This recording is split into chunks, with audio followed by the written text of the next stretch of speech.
Oh, hello. Quickly today, I want to talk about how you get financially independent. So the trick is, you have to. The best way is, I would say, you study.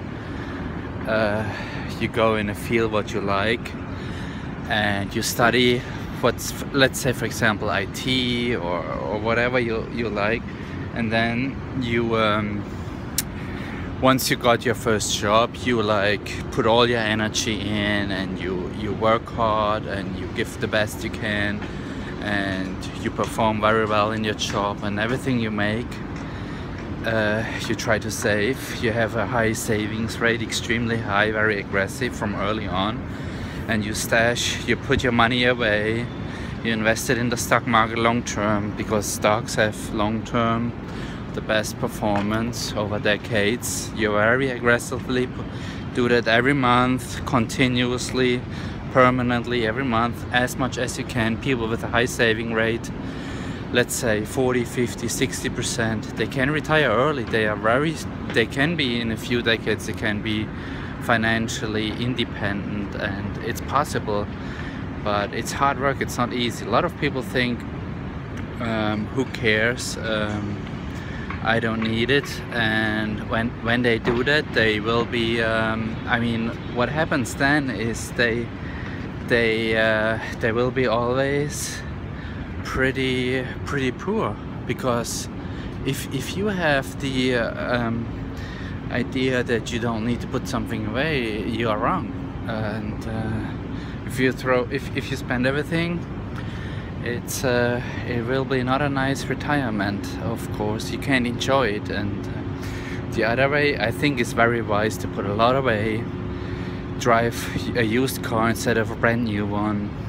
Lower your bills, cut where you can, cut your cable. You don't need TV, and live in a small place instead of a huge one. Buy cheap clothes instead of expensive, and cook at home instead of going to restaurants. People will think you're crazy, but if you save like crazy, your future will be really great. And if you're financially independent, all these old friends that thought you're crazy, they will be surprised how much is possible. And it's if you are a high earner, if you make six-figure, you can put a lot of money away and let the money work for you. And it's possible to do early retirement in 2 decades or in 25 years. It's all possible, but you have to be aggressive about it. You have to put a lot of money away and invest it very smartly, wisely. And all these consumer friends, the consuming middle class, they never reach that. They will work till they are very old.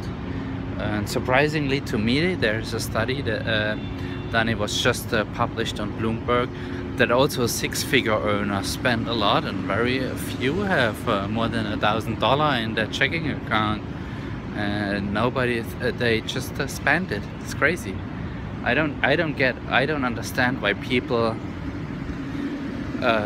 throw all their income away and spend it. And we are living in a consumer-driven society where it seems like to be cool to spend it all on cars, clothes, vacation, luxuries, and so on.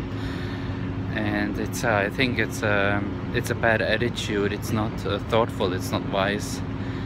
It's the other way is much smarter. You escape, the pressure goes away. If you stay out of that, your life is much easier. If you have savings and there's an emergency, you can much better deal with it, because you don't have a financial burden.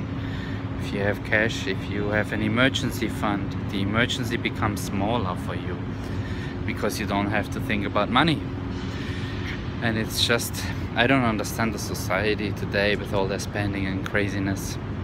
Driving new cars all the time, the big BMW and Mercedes or Porsche, and just spending it all. I think that people sometimes feel very bad about themselves. That's why they are on a spending spree. That's why they need these showy status symbols, because gives them, they seem like to get something back, or they get admired, and they can, if they compete with the Jones, they feel, people think like, oh my god, they've made it.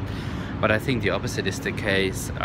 If you put a lot of away, if you wear your old shoes longer, if you drive an old car, if you don't care about all that stuff, I think then you feel much better about yourself, because you have achieved something real and you're free. You don't have a debt burden. You can retire earlier. You can say goodbye to work at some point, what the others can't. Okay, that's all for today from New York. Take it easy. Bye.